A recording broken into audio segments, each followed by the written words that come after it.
Hello students, Raman reaction and its mechanism.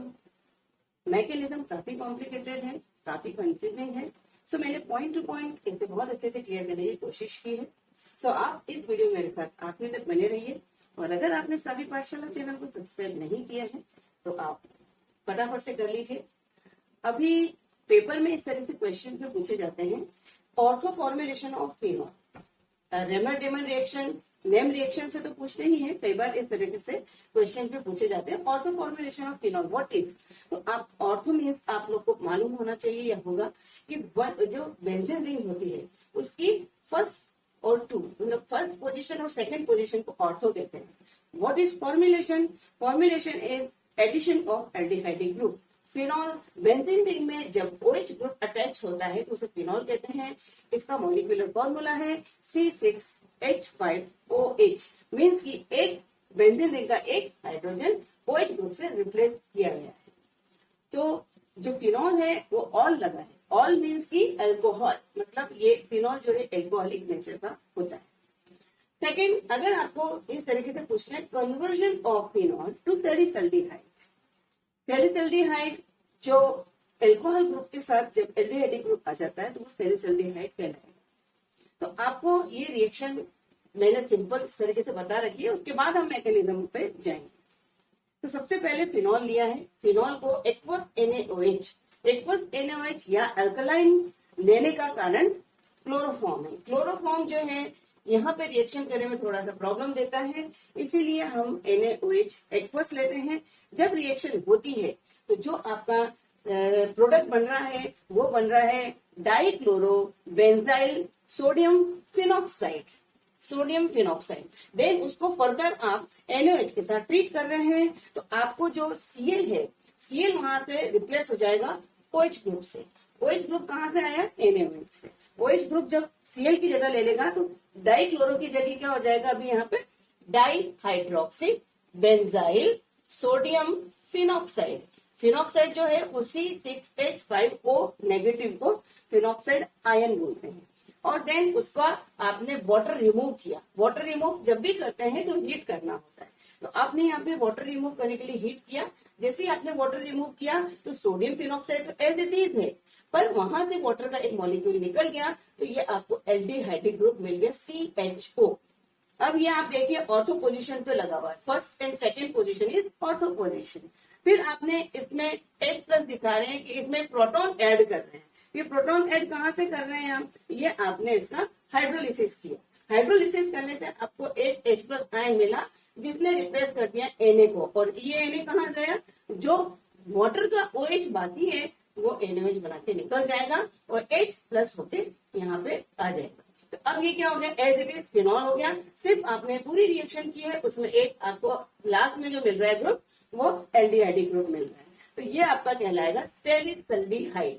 तो phenol से आपने सैलिसल्डिहाइड बनाया NaOH और क्लोरोफॉर्म के एडिशन से। तो बने रहिए, मैं मैकेनिज्म आपको बताने जा रही हूँ, पॉइंट टू पॉइंट बहुत अच्छे से समझाने की कोशिश करी है। तो हम देखेंगे मैकेनिज्म ऑफ राइबर-डेमन रिएक्शन। मैकेनिज्म को मैंने काफी अच्छे से एक्सप्लेन किया है, आपको मैंने पॉइंट में एक्सप्लेन किया है जिस तरीके से यहाँ लिखा हुआ है। First point, making of electrophile. Making of electrophile means अपन पहले क्या करेंगे? मेकिंग आप इलेक्ट्रोफाइल को तैयार कर लेंगे, इलेक्ट्रोफाइल बना लेंगे। अब इलेक्ट्रोफाइल बना लेंगे और इलेक्ट्रोफाइल क्या है, पहले इलेक्ट्रोफाइल ये देख लेते हैं कि electrophile means attraction towards negative species, और ये इसीलिए खुद क्या होगा? पॉजिटिव होगा। जब नेगेटिव स्पीशीज के लिए अट्रैक्शन है इसलिए ये खुद पॉजिटिव स्पीशीज होगा। तो हमने लिखा हुआ है E+। तो इलेक्ट्रोफाइल को हम पहले बना लेते हैं, और वो कैसे बनता है? फर्स्ट इसका लिया मैंने ए पॉइंट में लिखा हुआ है D protonation of chloroform. D protonation means की प्रोटॉन का रिमूवल, निकल जाना। Proton means H+ ion. जब डीप्रोटोनेशन करते हैं क्लोरोफॉर्म का, क्लोरोफॉर्म आपका CHCl3 है, ये CHCl3 आपको कहां से मिलता है? जब मीथेन का क्लोरीनेशन करते हैं तो 3 हाइड्रोजन रिप्लेस होते हैं और उसकी जगह क्लोरीन अटैच हो जाता है, तो ये आपका क्लोरोफॉर्म बन जाता है। जब क्लोरोफॉर्म को हाईली एक्टिव अल्कलाइन के प्रेजेंस में रिएक्ट कराया जाता है तो उसका हाइड्रोजन जो है वो अपने बॉन्डिंग इलेक्ट्रॉन्स को भी छोड़ता हुआ बाहर निकल जाता है। ध्यान से सुनना है, ये जो बॉन्ड बना हुआ है ये कोवलेंट बॉन्ड है। कोवलेंट बॉन्ड में यहाँ एक इलेक्ट्रॉन है, यहाँ एक इलेक्ट्रॉन है, पर जब हाइड्रोजन इसमें से हटता है क्लोरोफॉर्म में से इन प्रेजेंस ऑफ NaOH और KOH, तो ये हाइड्रोजन जो है अपने बॉन्डिंग इलेक्ट्रॉन्स को भी छोड़कर बाहर निकलता है। तो क्लोरोफॉर्म में से जब Cl, Cl, Cl और H था, तो H रिमूव हो गया, तो आपका यहाँ रह गया सिर्फ 3 क्लोरीन। ये 3 क्लोरीन एटम प्रेजेंट है और ये आपका यहाँ पे लिखा मैंने प्लस OH माइनस आयन। ये प्लस OH माइनस आयन कहाँ से आया? आपका जो NaOH लिया हुआ है आपने या ये KOH लिया हुआ है उसका OH है, तो ये आपका यहाँ ऐड होगा और जब ये ऐड होगा तो इस हाइड्रोजन को लेके निकल जाएगा एज अ वाटर मॉलिक्यूल। तो माइनस हो रहा है H plus ion plus OH ion का एडिशन हो रहा है, ये आपस में मिक्स होंगे और वाटर मॉलिक्यूल के रूप में बाहर निकल जाएंगे। तो बचा जो आपका पोर्शन है वो Cl, Cl, Cl कार्बन। अब ये कार्बन के ऊपर माइनस चार्ज कहाँ से आया? पार्शियल माइनस चार्ज इसीलिए आया क्योंकि हाइड्रोजन ने अपने दोनों इलेक्ट्रॉन्स छोड़ दिए हैं कार्बन के पास, इसीलिए आपने इस तरीके से डॉट में एक पेयर दिखाया है। तो इलेक्ट्रॉन पेयर कहाँ से आया? ये हाइड्रोजन ने जो अपने बॉन्डिंग के इलेक्ट्रॉन से उसको वहीं से छोड़ दिया है। तो इस तरीके से आपका ये कार्बन के ऊपर नेगेटिव आयन चढ़ जाता है। बने रहिए आप मेरे साथ, मैं इसको बहुत अच्छे से आगे एक्सप्लेन करती हूँ। रेमर-डेमन रिएक्शन के मैकेनिज्म हम देख रहे हैं, उसमें हमने फर्स्ट पॉइंट लिखा था मेकिंग ऑफ इलेक्ट्रोफाइल। उसका ए पार्ट हम देख चुके हैं, डीप्रोटोनेशन ऑफ क्लोरोफॉर्म, जहां पे क्लोरोफॉर्म में से एक हाइड्रोजन निकल चुका है।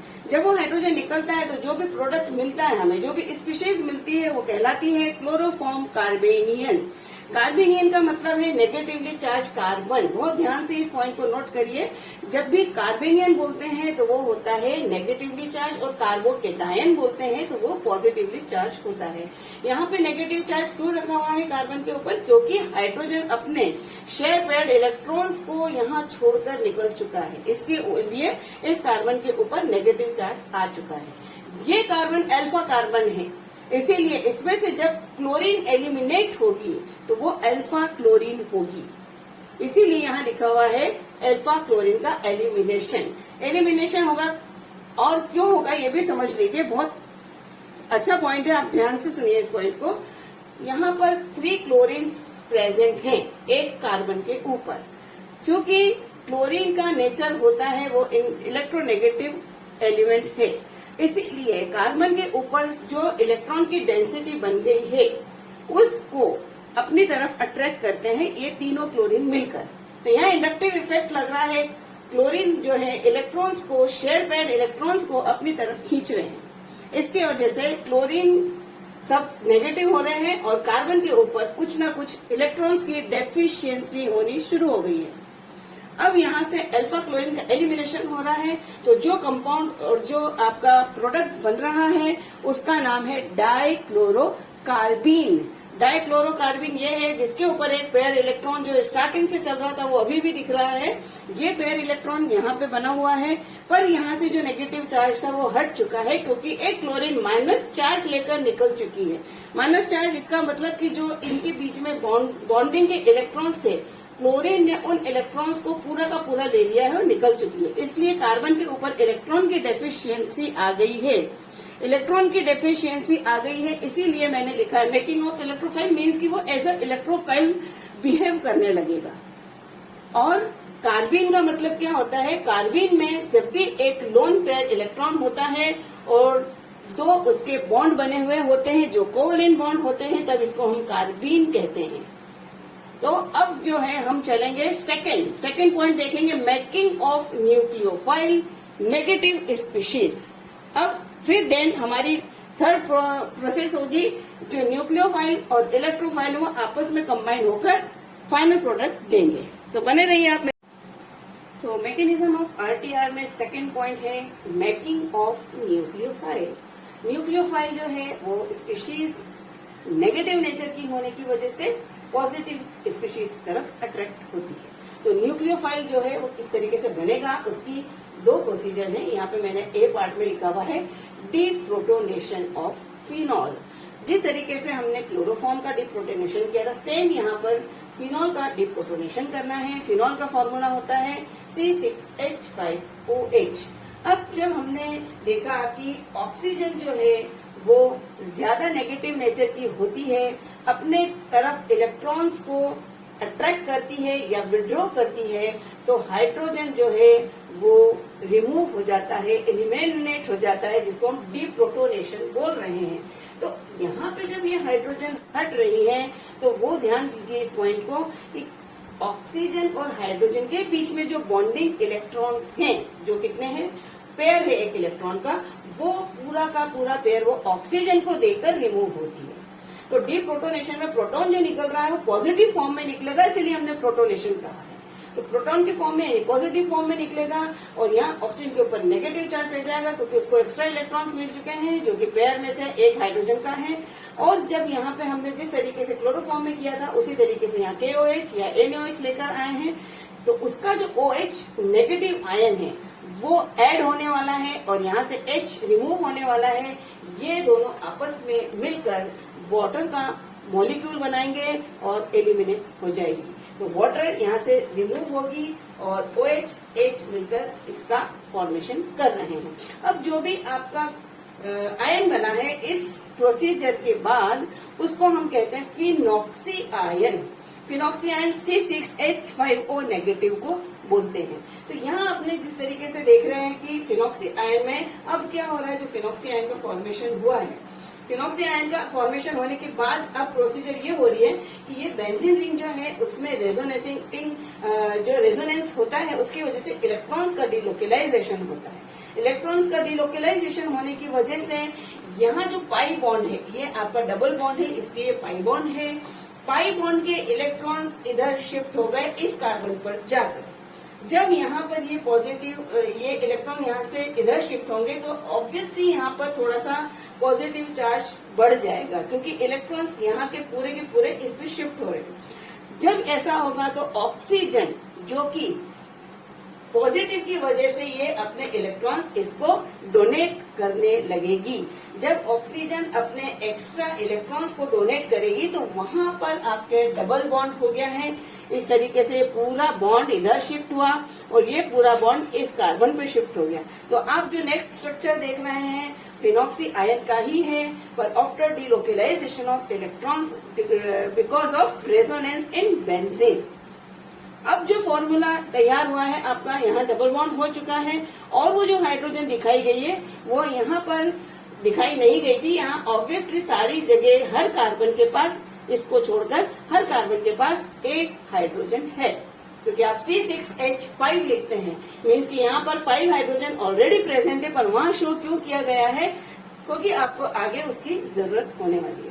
और एक पेयर दिखा दिया है इलेक्ट्रॉन का, क्योंकि ये जो पूरा का पूरा पाई बॉन्ड यहाँ पर शिफ्ट हुआ है। तो कार्बन और ऑक्सीजन के बीच में डबल बॉन्ड हो गया डिलोकेलाइजेशन की वजह से, और ये पाई बॉन्ड इधर जाके कार्बन के ऊपर दो पेयर के एक इलेक्ट्रॉन पेयर के रूप में बैठ गया। तो इस तरीके से आपका डिप्रोटोनेशन ऑफ फिनॉल हो गया है। अभी हम नेक्स्ट बी पार्ट में देखते हैं क्या होने वाला है। सो मैकेनिज्म ऑफ आरटीआर में हम थर्ड स्टेप पे पहुंच गए हैं, जिसमें न्यूक्लियोफाइल जो कि डिप्रोटोनेशन ऑफ फिनॉल से मिला है, इलेक्ट्रोफाइल जो डिप्रोटोनेशन ऑफ क्लोरोफॉर्म से मिला है, वो मिलकर आपस में फाइनल प्रोडक्ट सैलिसल्डिहाइड बनाने वाले हैं। तो प्रोसीजर किस तरीके से होगी, जो फिनॉक्सी आयन बना था, ध्यान से सुनना है, बहुत इंपॉर्टेंट पॉइंट्स है यहाँ पे। जो phenoxy ion electron rich species मिली थी, उसमें इलेक्ट्रॉन का डिलोकेलाइजेशन हुआ और इसके बाद ये स्ट्रक्चर हमें मिला। ये कार्बिन आयन है, कार्बिन आयन जो कि एक पेयर इलेक्ट्रॉन का लेके साथ में आया था। अभी इसके पास इलेक्ट्रॉन्स की डेफिशिएंसी हो चुकी है। किस तरीके से है, एक पेयर यहाँ है, मतलब 2 इलेक्ट्रॉन्स 3, 4, 5, 6 टोटल कार्बन के पास 6 इलेक्ट्रॉन से 8 होना चाहिए, 2 इलेक्ट्रॉन की कमी है, शॉर्टेज है, यानी कि कार्बिन जो है वो इलेक्ट्रॉन डेफिशिएंट स्पीशीज है और ये इलेक्ट्रॉन रिच स्पीशीज है। तो जब ये इसके ऊपर अटैक करेगा या न्यूक्लियोफाइल इसके ऊपर अटैक करेगा तो किस तरह की पोजीशन बनेगी। आप देखिए double bond as it is है, यहाँ डबल बॉन्ड, यहाँ double bond as it is है। यह हाइड्रोजन हमने शो की थी, बताया था वो हाइड्रोजन है। अब ये पूरा का पूरा आके यहाँ पर जुड़ जाएगा।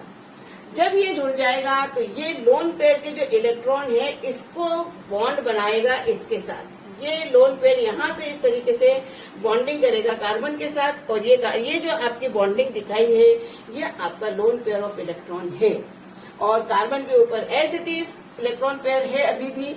और ये आपका यहाँ पे जो कंपाउंड बन रहा है ये अटैक के बाद, और ये हाइड्रोजन दिखाई हुई है, ये हाइड्रोजन है और ये बॉन्ड आपका पाई बॉन्ड का वो कार्बन के साथ बॉन्ड बन चुका है। अब क्या होगा यहाँ पे, जब इसके ऊपर नेगेटिव चार्ज हो गया है क्योंकि इसके पास अभी एक्स्ट्रा इलेक्ट्रॉन्स हैं, वो एक्स्ट्रा इलेक्ट्रॉन्स कहाँ से आ गए, क्योंकि ये पेयर पूरा का पूरा मिला है कार्बन को और उसके पास ऑलरेडी पूरे इलेक्ट्रॉन थे।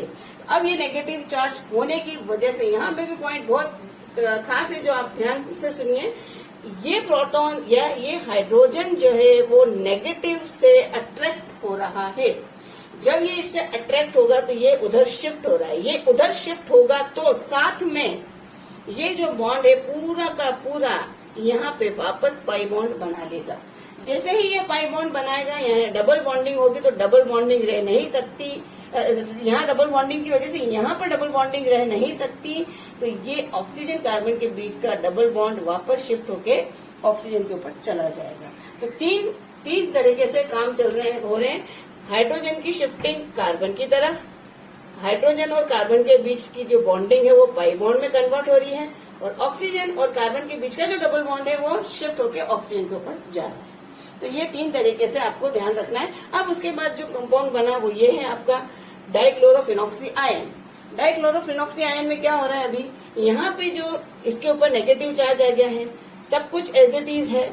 और अब आपने जैसे पहले देखा था कि पोटेशियम हाइड्रोक्साइड या NaOH इसके साथ रिएक्ट करते हैं तो यहाँ पर 2 आयंस ऑफ OH माइनस आए हैं, ये रिएक्ट करेंगे तो देखिए किस तरीके से होगा। OH जो है वो हाइड्रोजन के साथ मिलकर वाटर बनाएगा। हाइड्रोजन कहाँ से आई, ये CH में जो हाइड्रोजन बैठी है वो हाइड्रोजन लेगा और वाटर का मॉलिक्यूल बनाएगा क्योंकि यहाँ पे ऑलरेडी एक हाइड्रोजन प्रेजेंट है।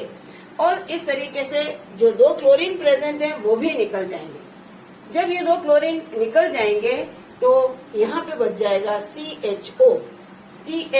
वो कहाँ से आया आपका, ये आपको मिला है OH आयन से। इस तरीके से एल्डिहाइड ग्रुप इसमें जुड़ चुका है, अभी भी ये आयनिक फॉर्म में है। ये आयनिक फॉर्म में है इसीलिए इसको एक प्रोटॉन की जरूरत है। यहाँ पर आपको हाइड्रोलिसिस दिखाना है। हाइड्रोलिसिस होगा तो वहां से एक प्रोटॉन इसको मिलेगी। प्रोटॉन मिलने की वजह से ये यहाँ पे जाकर अट्रैक्ट होगी, फिनॉक्सी आयन की ऑक्सीजन से अट्रैक्ट होगी और ये आपका सैलिसल्डिहाइड का फॉर्मेशन हो जाएगा जो कि ऑर्थोसैलिसल्डिहाइड कहलाएगा। ऑर्थो इसीलिए क्योंकि 1-2 पोजीशन पे फंक्शनल ग्रुप्स अटैच्ड हैं। तो यह आपकी पूरी प्रोसीजर थी। 3 पॉइंट्स में हमने कवर किया पूरी मैकेनिज्म को और बहुत अच्छे ढंग से कोशिश की है समझाने की। तो आप इसको सिर्फ 1 या 2 बार देख के और प्रैक्टिस कर लीजिए। मुझे नहीं लगता कि आपको और प्रैक्टिस की जरूरत है। So thanks for watching my video and take care of yourself.